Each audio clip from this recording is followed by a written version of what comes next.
Frank Olding is here with me today. Frank and I have corresponded for a few years about Celtic texts and poetry and folklore, so you can expect a wide-ranging discussion. Frank lives in Abergavenny in South Wales. He comes from a mining family. As an author, he's published his own poetry as well as books on archaeology and local history. And the list on Amazon's pretty impressive. You'll have to have a look for yourself. Frank has degrees in Welsh and archaeology from Cardiff and qualifications in Welsh translation from Aberystwyth. He's also a member of the Welsh Gorsedd of Bards and a practicing pagan Druid. And Frank has recently published a book called the Taliesin Sourcebook, which includes his own translations of the poems from the Book of Taliesin and quite a bit of related material that other books don't include. So we'll definitely be talking about the Taliesin Sourcebook, but lots more besides. Frank, thanks so much for taking the time for this.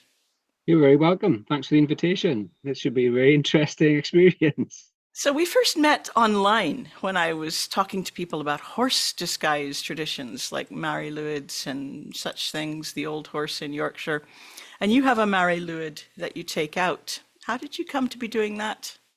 Well, two things happened essentially. One was that I found a skull on a hill. I was out walking. I was looking for Bronze Age burial cairns. I was recording Bronze Age burial cairns, and I saw one in the distance and went marching off and literally tripped over a skull, a pony skull. There was nothing else of the pony anywhere near, just the skull. So I thought, oh right, well that's a kind of prompt. So I picked the skull up, took it home, and it sat in my shed for ages and ages. And then the National Eisteddfod was coming to Ebble Vale, which is a town not far away, in 2010. And in the year building up to the visit of a National Eisteddfod to your area, there is a lot of fundraising activity that goes on.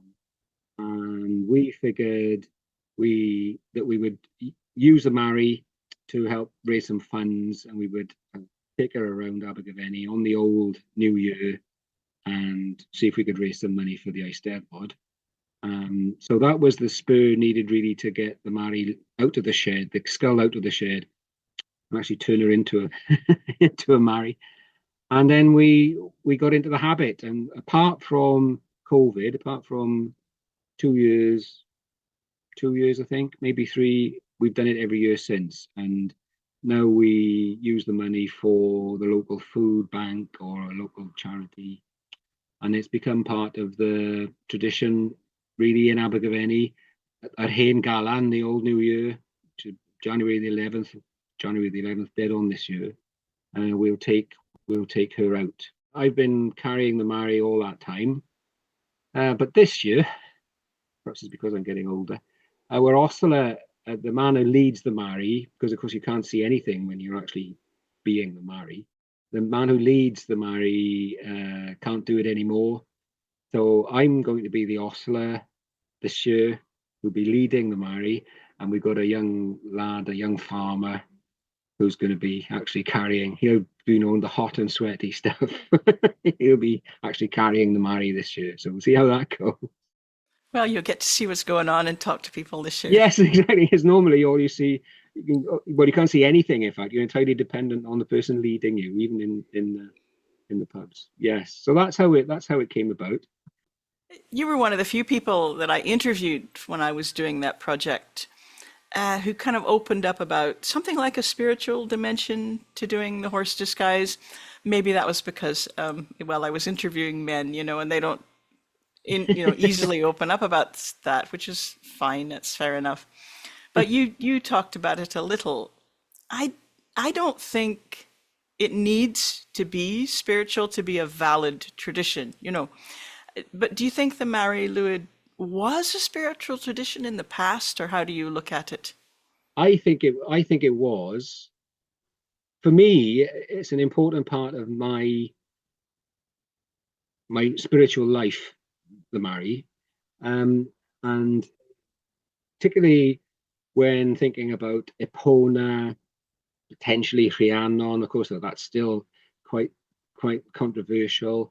But to me, there was a definite spiritual element to it, and also to the old Welsh nonconformist Protestant ministers who condemned it utterly in the 19th century. They were quite clear that there was a spiritual aspect to it of which they did not approve.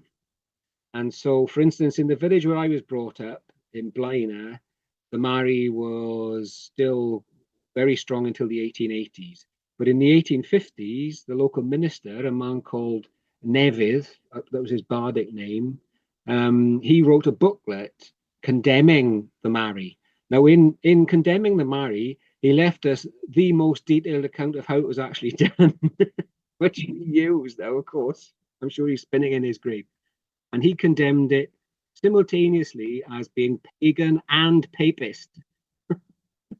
So I think the people in the 19th century were certainly aware that there was a spiritual element to it, which some of them found difficult, problematic. I think, particularly the nonconformist ministers, and they were certainly very worried about it.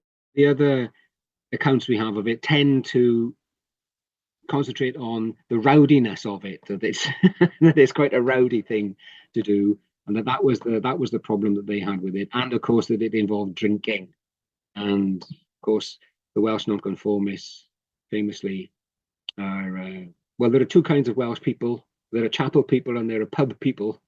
They say Cymru Capel and Cymru Tafarn, and so the Cymru Tafarn, the pub people, never the twain shall meet. So I think people were aware of that. But for me personally, yes, there's a strong spiritual element to it, and I feel very, very closely involved with Epona when I'm doing it, and to me it's it's very moving actually, and also the reaction of people to it is very telling when you walk into a space, because the first reaction is always a kind of when people step back, because it's quite a striking thing, isn't it? Horses on a pole, and people are initially kind of scared, or they take a step back, but then they're fascinated as well.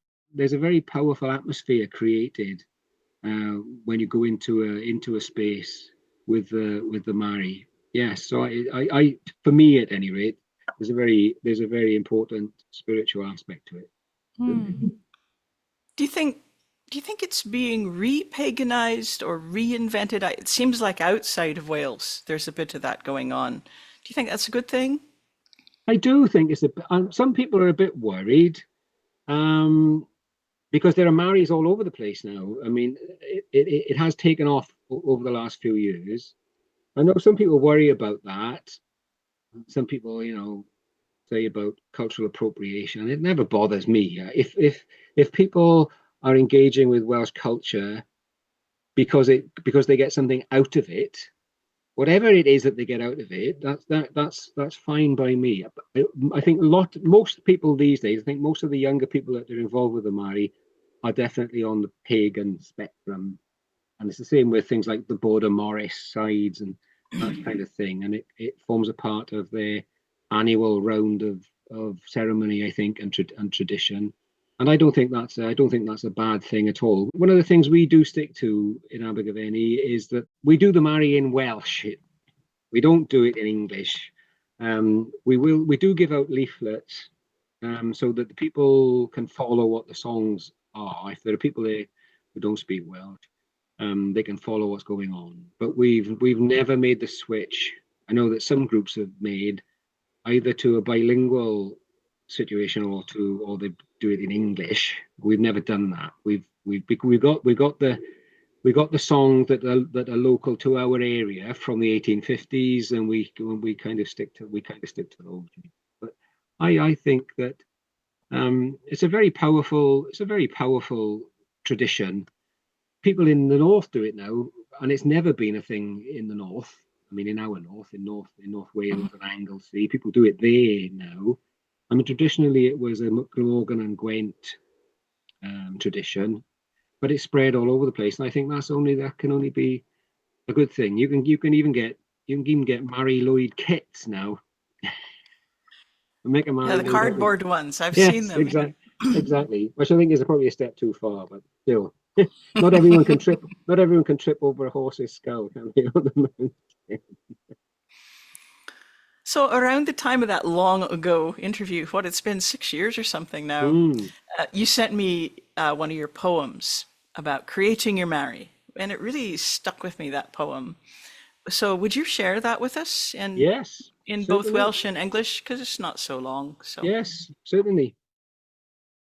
Yn shed yr ardd bu'n disgwyl am fisoedd ar ei hanner, cyn i mi fwrw ati'n eog nawr o'r newydd. Dal y ffon yn sgwar wrth raced, troi ffenglog a gwau tab cotwm trwy gylfachau llygaid o gof ei hymenydd a'i chlymu'n sownd. Dyfeisio modd i ddal ei gen a chael ei symud yr un pryd. Pwytho wrth i gynfas wen a llais a ffurfio'r corneli'n glistiau effro. A dyna i gyd, ffon, cynfas, cotwm, a'r benglog fantach a ffeindies ar y twyn. Ond wrth gam i nôl, roedd ganddi enaid, ag arswyd nos a chynfyd yn ei gwen. For months she languished in the garden shed, half finished, till, guilty, I began afresh. Fasten the pole square to bracket, turn the skull, weave cotton tape through the hollows of her eyes, her brain cave, and tie it off. Devise a way to hold the jaw secure and move it at the same time. Stitch her to a long white sheet and twist the corners into pricking ears. And that's the lot. A pole, a sheet, some cotton, the gap-toothed skull I found up on the twine. But stepping back, she had a soul, primeval night and terror in her grin. lovely, Thank lovely. you. Yeah, that just always, that image really stayed with me, the the transformation and the, I don't know, like kind of working yourself up to doing it somehow. Like I'm going to create something here. Yes, she waited a long time, and I don't know whether part of me had put it off because I knew that this was going to be a strange experience, an important experience. Anyway, and then, as I say, it's a pole, a sheet, and some cotton. That's all it is. But it's so much more than that. And when I'd finished, and then stood back and looked at her, I thought, oh crikey, you've you've invoked something, you've raised something, and that's really quite the scary quite a scary thing. Indeed. You also sent me a paper you'd written coming to your more scholarly life around that time called Gods of Gwent. And I made quite a lot of use of that paper at the time. Was it the Welsh past in particular that drew you to archaeology? Funny enough, I was talking to my mother about this today. She said, you said you wanted to be an archaeologist when you were 4. So, and I remember I used to get into trouble, not into trouble, but I used to dig up my grandmother's garden, myself and a friend, to look for things. So I never wanted to do anything else. So initially it wasn't the Welsh past, really, I don't think. But as time went on, and because I was doing archaeology and Welsh, those two things for me kind of melded together. And I was lucky enough then to work all my career in Wales, apart from going into England to do qualifications, to do a master's and so on. I was lucky enough to work in the archaeology and the museum sector in Wales for 30 odd years, and that was just a perfect fit as far as I was concerned. And so it happened. I was just so lucky that I had that opportunity, and that was where my career was. So it was great. And then since I've had a bit more time, I've concentrated on our local area on the southeast of Wales. We've still got a community archaeology project going, so I'm still doing archaeology voluntarily with local people. We teach them how to do archaeology and so on. That's where I've been today. We've been excavating today, actually. There's been a chance to do some more research on local archaeology, and the paper that you referred to was the result of that, really. And also it fitted in with my druidic interests. But what I like to do, I'm not exactly a reconstructionist, but I do like to know as much as I can about the actual deities, when they were, who they were, and that's very important to me. I guess that's because I am an archaeologist, so that kind of background is very important to me, and I like to go back to the source material and back to the evidence, because that gives me a sense of connecting with those deities, if you like, and it gives me the kind of basis that I'm used to dealing with, which is a bottom-up chain of evidence, really. So, and I enjoyed doing the paper immensely, and we've got a very rich Romano-British crew of deities in Southeast Wales. So we're very, very lucky, really. And so I enjoyed doing the paper very, very much, because it meshed in with all of those interests that I had. I think that paper's open access online so I'll try and put a link to it so people watching on YouTube can have a look at it if they like, because I think it's quite a useful paper to people interested in those deities. And I know that you're involved with the Welsh Gorsedd. You've already mentioned that. So what does that have? What kind of place does that have in your life? Oh, that's very important. It's very difficult in Wales to avoid bards. And of course, the National Eisteddfod is televised here, and particularly the main ceremonies. So, which used to be the cheering and the crowning of the bard, but now includes, there's a prose medal as well midweek. And of course, there are also then Gorsedd ceremonies on the Monday morning and the Friday morning. And all of those are televised. People watch them at home because it's a great show. It's it's Iolo at his best. Iolo would have loved. He would have loved it. So they're all the bards, ovits and druids in their blue, green, and white robes, and the archdruid this year. Mererid Hopwood is the current archdruid. She's the second woman to hold the post, and it's great. It's a bit of pomp and ceremony. It's not militaristic. It's only the Welsh could be crazy enough, to do it. And it's just been a part. It's just a part of national life, really. Even people who don't speak Welsh are aware of the Gorsedd because it's such a striking thing. And the Eisteddfods and the Eisteddfod have always been part, really, of my life. And when I was a kid, we competed in local Eisteddfods. That was in English, and in those days, because my father worked in the pit, there was a Welsh miners Eisteddfod, which was held at Porthcawl every year, which is on the south coast of Wales. And so that's always been an important part, really, of my life. And then the National Eisteddfod, because I developed an interest early in poetry, and then Iolo, when I was an undergraduate, Iolo just blew my mind, and I just fell in love with Iolo Morgannwg. And we know how difficult and problematic a figure he is in Welsh academic life, but I just loved Iolo, and it took years and years, of course, for the University of Wales to actually start a proper research program, which they've done, which has transformed our understanding of him. But I always loved Iolo, and it's just such a wonderful thing. And I just love being in the Gorsedd, and I think it's partly to do with all of those sensible things. It's a very important part of Welsh culture.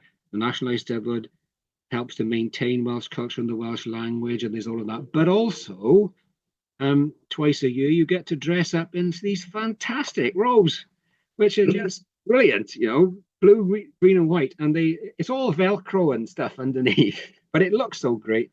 I just love it. Yeah, we have the mod in Scotland, but it's on Telly as well, but it's mostly of interest to Gaelic speakers, which are quite a minority, and it's not nearly as kind of mad and showy as the Gorsedd. It's great when a culture kind of says, you know, we're just going to go for it and reinvent ourselves, and it doesn't really matter whether all of this is historical. It's what we feel about ourselves, I think.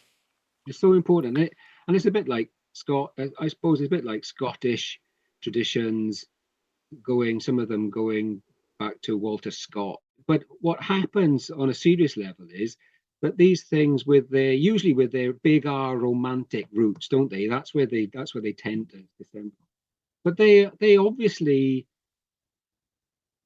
tapped into something so deep seated that they just gained a life of their own, and it just becomes. And people at the time obviously responded to this for various historical reasons and social reasons in Scotland, because these symbols of national life had been banned, and in Wales there was always the hangovers from the blue books, and there was all of that, and it was just an opportunity for a culture, as you say, to say, do you know what, stuff it, we're just going to do this, and we're just going to have a great time, and that's what it's about, really. I think I really do love it. It's amazing.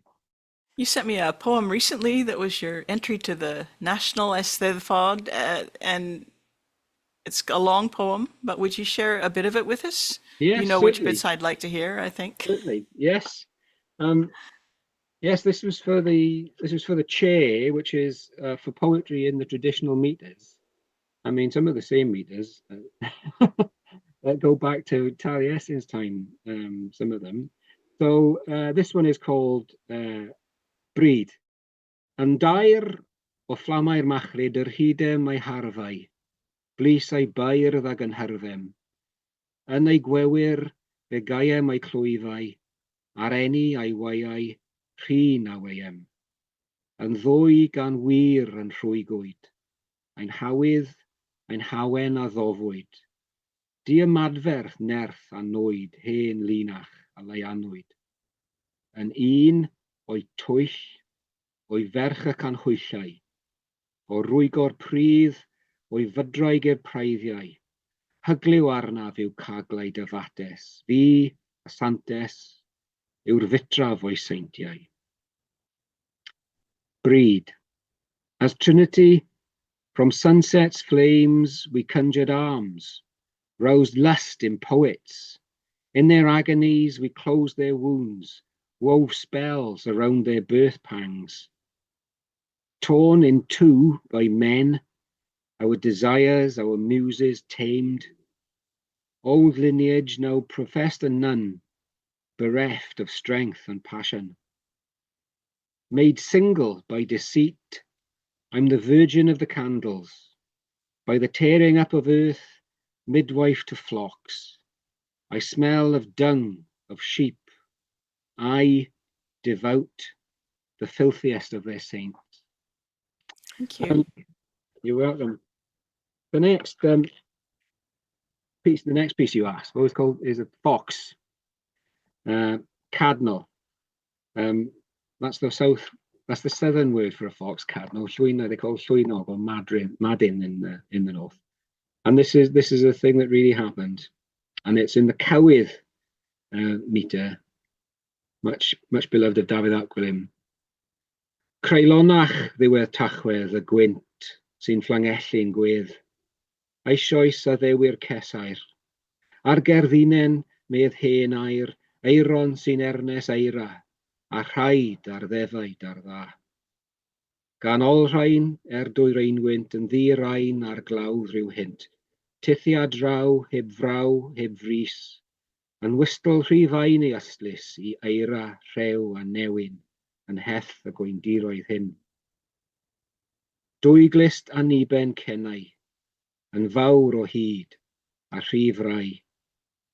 A'i lond o lefrith dan lwyn, yn gennau yn y gwanwyn, doi'r gadnoes, ffres ei ffrai, i herio'i chnid i chwarae, ond chwelir rhith ei frith fro, ar esgyll wynt a frosgo, a ddrycyn a'i gerwynder, a fling a'i gynffon yn fler. Yn ei angen ni'n cenfydd, yn ei rhaid sylw ni rydd i'r un a ddaw ar ei ôl. Asur ei redd gynoesol, gan ing a'i gythlwng a'i gno, a'i gynnu nad yw'n gwanio. Ni oer a'i holl synhwyrau yn swrth, fy mod yn nesau. Rhagom cryfed ffrom wynt, y nawr yma gwyra'r gwynt. O glywed ôl ar ogl dyn, sadia, tri ben yn sydyn. Ar ei ryddiau dafnau di, a'i lygaid o'i hir lwgu yn fawr oll, yn grwn gan fraw. Yn ei hast, ond yn ddistaw, o'i glawdd hed fel llecheden, ar ei ôl yr heliwr hen. Fox. More cruel at November's end, in our faces, scourging wind. Promise already of hail. On Rowan, so old law says, berries a sure sign of snow, of dire need on flock, on herd. Despite east wind, he tracks some scent along a wall and trots unhurried, unafraid, a hostage all too gaunt his flank to snow and ice and famine in this bitter upland. He has his scruffy cub's ears, still big, too frail. Safe in brake and full of milk a cub in spring, the vixen brought fresh prey to dare her young to play. Illusions of his dappled hollow scatter on the clumsy wind. Rough weather, storming, flays his ruffled tail. In his need, I go unseen. In his want, he pays no heed to one behind him. Primeval instinct, blunt with hunger, the gnaw of long, unfailing hardship, all his senses sluggish, I close in, unsensed. In our faces, for all its anger, here, now, wind shifts. Scenting man, he stands. He turns his head. On his cheek, black tears, his eyes, from long starvation, big and round with terror. In his haste, but silent, he bolts like lightning off his wall, the ancient hunter at his heels. That really great description. Thank you. What motivates you to go to the trouble to translate your poetry? Oh, It's so appreciated, but it must cause a lot of headaches. it does. It does. It started very early. I did my first poetry reading when I was about 21, 22. And at that time, I was still playing rugby quite seriously. And the first poetry reading I ever did was in the rugby club in Abertillery. And only about, and we had 30 odd people there. And of those, I guess about 5 or 6 spoke Welsh. And I knew that beforehand. So I thought, well, I'll translate the poems so that I can read them in Welsh first, and then I can read them in English, because in Abertillery, which is where I'm from, only about 10% of people speak Welsh. So that's how it started, and it just became a part of what I do, really, because I still do mainly poetry readings. Will still be in Southeast Wales, where you'll have a mixed linguistic audience, and usually the majority of people there won't speak Welsh. If I'm doing a reading where I know everyone speaks Welsh, if I'm invited by a Welsh group to do a reading, I will do them in Welsh, only in Welsh. But in a general reading, I will prepare translations, and it's something I've always done, really. Sometimes it's a strange. When I started, I was a bit worried about it. I was thinking, well, one of the things that I was worried about was that they might be better in English than they were in Welsh. I don't know why I thought that, but that's one of the things. And then I was thinking, oh, and what I wanted to do was to keep them in separate boxes, really, and that I don't do that anymore. So although the those poems are in strict meter. The translation is in free verse, so that helps. And sometimes I find what I found for a good many years now is that the two versions of the poem will quite often cross-pollinate. A thing will happen in the translation, and you think, oh, and then it will go back to the Welsh, if that makes any. It will sometimes alter the Welsh, and it works on both those levels. So that it was basically a practical thing, because of the linguistic nature of this part of Wales, and it's become now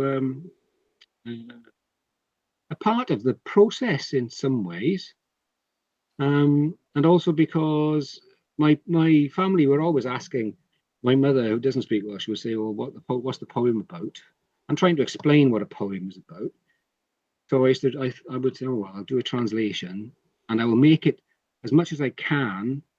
I do try to make the translation stand up as free verse poems in English, and so someone will get a sense of sometimes what the rhythm or of the original is, and that helped people.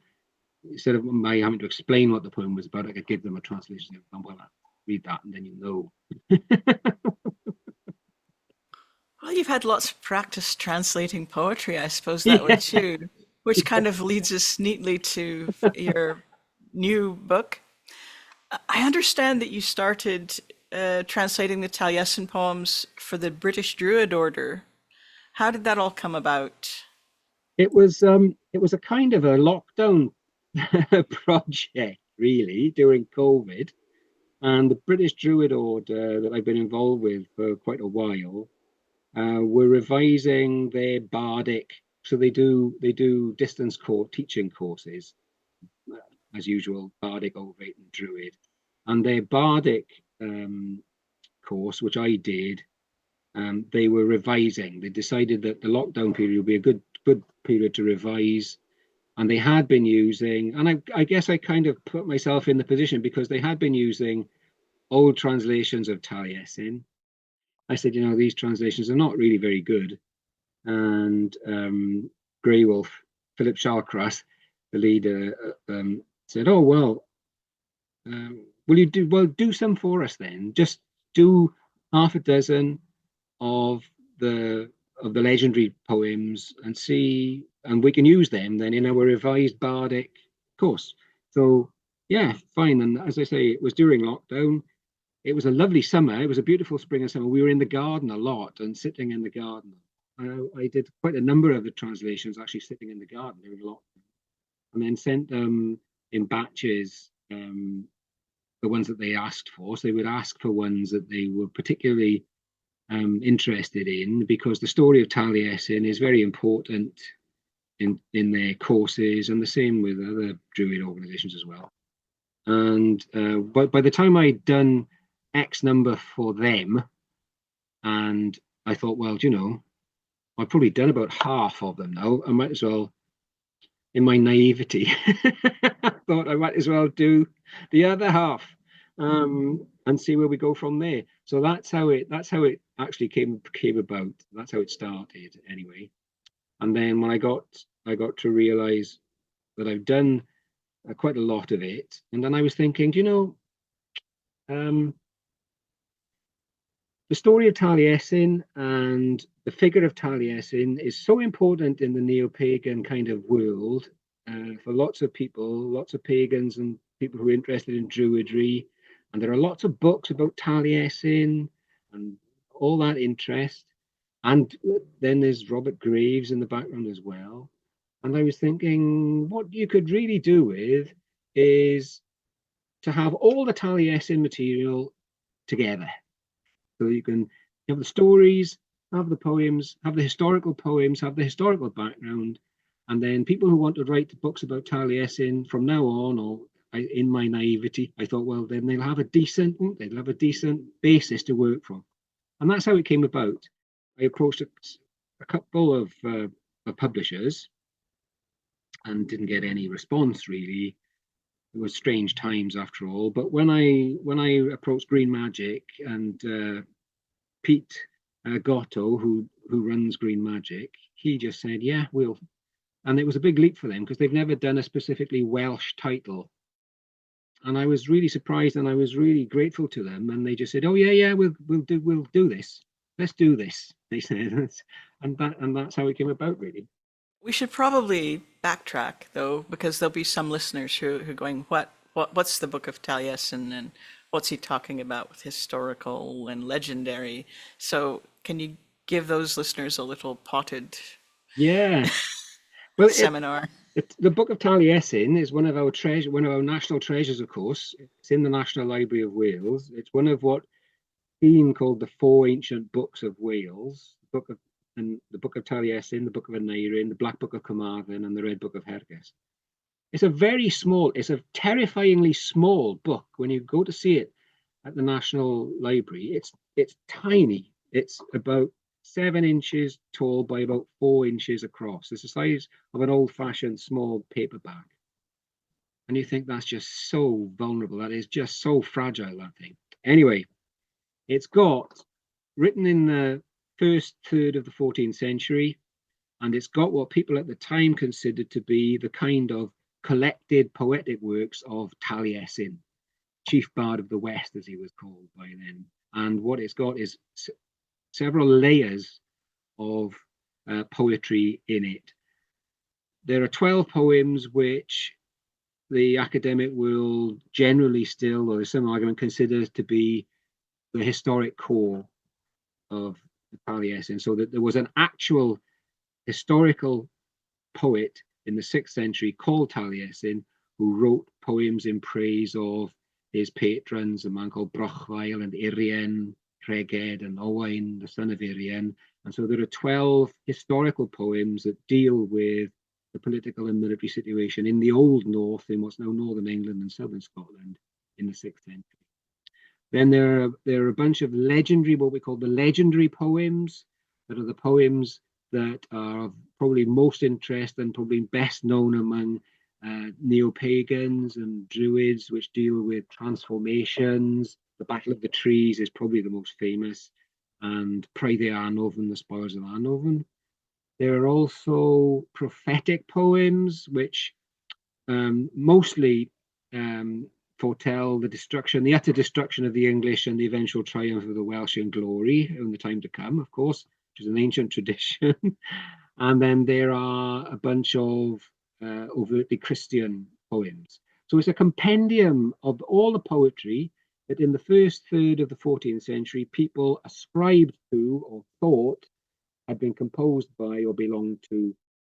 The early Welsh poets had a special reverence for Cerridwen as well, didn't they? She's mentioned in the legendary poems. She is mentioned in the legendary poems, and some of the earliest references to Cerridwen, actually. Of course, Cerridwen is more famous because of the early modern stories about the story of Taliesin, the transformation of Gwion Bach into Taliesin, and Cerridwen's Cauldron of Awen.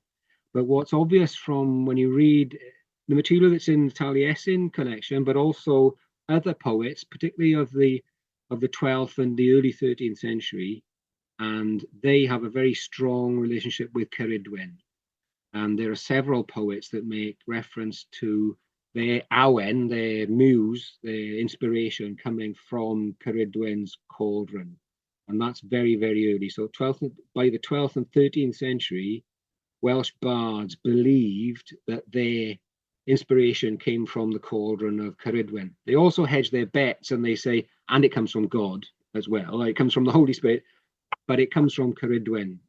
And so they never actually refer to Cerridwen as a goddess, but their craft, their inspiration, their Awen comes from Cerridwen. And she was very, very important.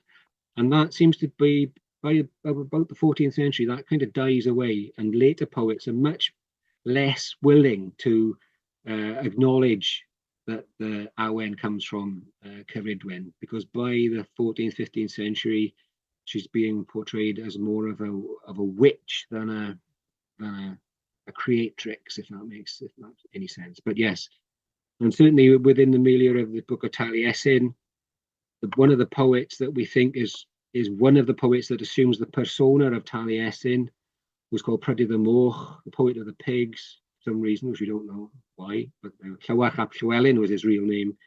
And he is certainly taking that on board, that Cerridwen is the source of his poetic power. So yes, it's very important to them, that period. Even setting Cerridwen to one side, a lot of people find spiritual meaning in the Book of Taliesin, a lot of neo-pagans do. Could you share a bit of that type of poetry and perhaps explain how we might interpret it? Yeah, I think so. I think the main things that appeal to neo-pagans are the transformations, because we have this story.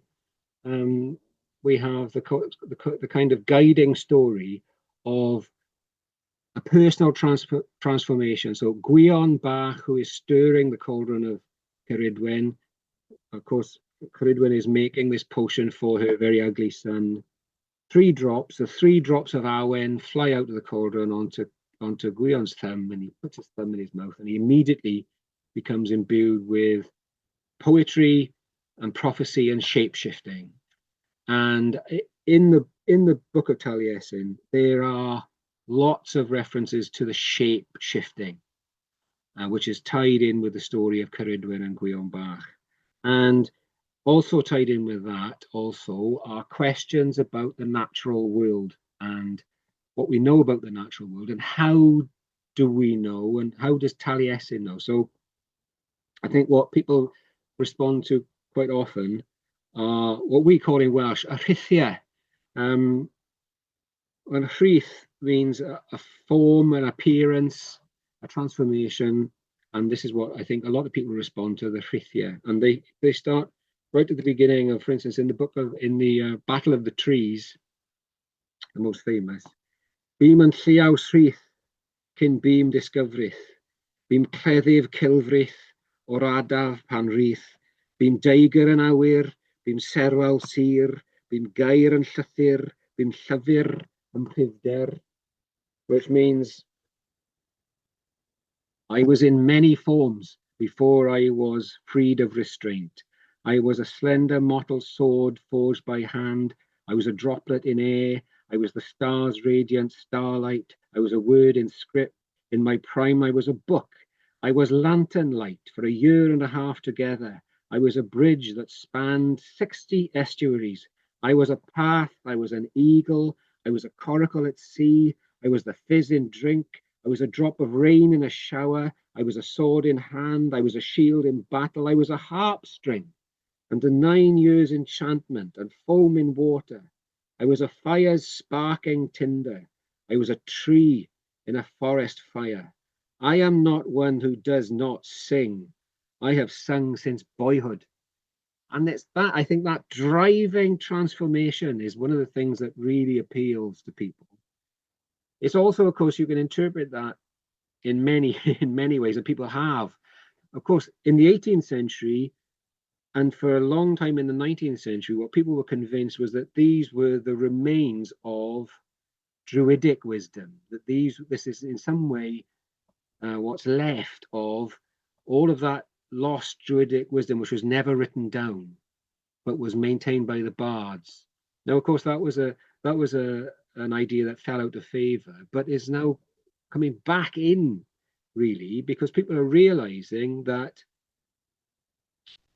the link between the real line between ancient Druidry and us today, in Wales at any rate, are the bards, because the bards were aware that they were perpetuating and guarding that kind of silver thread that ran through the culture. And I think that's what pagans and other people respond to, because as well the imagery is just so powerful. The Welsh is in short lines. Bardic poetry tends to be in longer. I mean, formal bardic poetry tends to be in longer, more stately lines. The lines in the short line, there are three different kinds of line in the Book of Taliesin, but the short line is with a strong beat, short, 5 or 6 syllables, but with a strong beat, and that drives the poetry forward. And you combine that with what are very clear images, surprising images, but very clear images, and people respond to that. And I think they also respond to the transformation, the idea that this in some ways can be a transformative experience for us as well, and certainly the poets believed that it was a transformative experience in their time as well. And I think one of the other pieces that, again from the Battle of the Trees, is how Taliesin explains how he was made.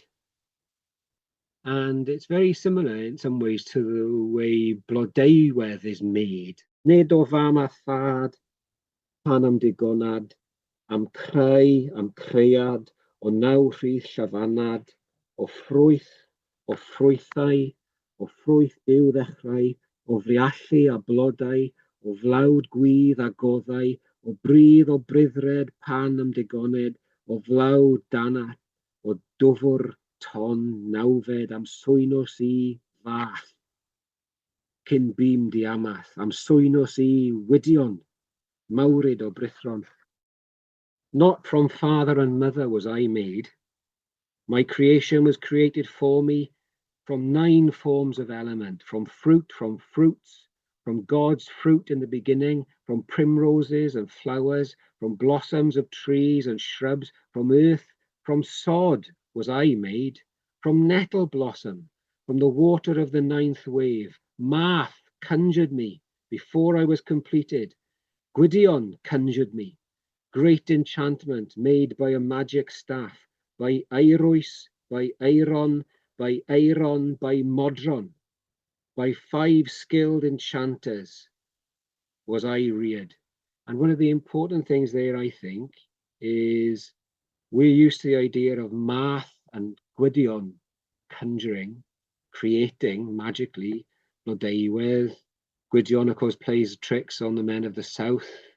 But one of the important things sure is that Taliesin is saying, yes, math conjured me, Gwydion conjured me, but he also says, Eirwys conjured me, Eiron conjured me, Modron made me. And that quite often goes unnoticed, but Taliesin says, Modron made me, the great Celtic mother goddess, Matrona made me. I love your passion. That's, yeah, I have it too, so I get it. I've spent a lot of time scratching my head over Iris and Aaron, you know. Yes, they Who are are they? mysterious, aren't they? You would love to know, wouldn't we? And you think, we know Modron well because we happen to have some epigraphic evidence, don't we, from the period, from the Romano-British period, the Roman period, Gallo-Roman sources, and also because Modron is mentioned in Culhwch and Olwen and in the Mabinogi, and it just goes to show how many other figures there are that we don't have that evidence has not survived. And it, as you say, it just leaves us scratching your head and you think, I wish, what have we lost? And that comes back to the physical fragility of the Book of Taliesin, all those amazing books. The only big book is the Red Book of Herges, which is enormous, the size of a Victorian Bible. But all those other books are just so tiny, and it's a miracle that they survived. The book of the Hendra Gadred manuscript, which has the bulk of the poetry of the poets of the princes who celebrated the lives and achievements of our independent princes, was found just before the First World War in a linen cupboard in a remote house in the back end of North Wales, and somebody taking linen out of the cupboard found this amazing medieval manuscript in the back. It blows my mind how lucky. Well, we're very lucky to have what we have, but it also gives us an idea of how much we've lost, really, as well. Maybe there's still some to find. We can only hope. If you're enjoying this series, why not take one of my online classes? There's almost always something on offer. Some classes have tiered pay-what-you-can pricing, and there are usually a few scholarships available for the more expensive classes. To get notifications about classes and about scholarships when they're announced, you can go to my website and subscribe to my newsletter, or follow me on my Patreon page.